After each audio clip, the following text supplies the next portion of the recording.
Assalamualaikum. Awak ni, awak marah-marah ni. Dok ni mana dia punya owner ni nak komplain burger ni? Kenapa nak komplain sebab apa ni?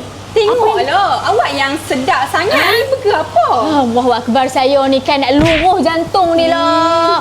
Nak habaq kata sedap lah. Alah. Mestilah sedap ni, nampak ni. Kita punya menu terbaru untuk bulan 12 ni. 12 je? Ya, bulan 12 saja. Sangat-sangat limited. Yang ni lah orang panggil The Fat Quadrant Burger. Mamma mia. Nampak tu? Selai lah rasa. Rasa tengok. Baru muat. Aku yang terliuk tengok. Tak apa. Sedap dah ni. Sedap betul. Awak tak sedap. Ni, first di Pulau Pinang. Kedai ni tak ada ke? Tak ada. Yang ni yang pertama di Pulau Pinang. Takkan dapat dekat tempat lain. Untuk menu ni, dekat dua-dua outlet ada. Kat mana? Bayang Baru ada, The Zeng pun ada.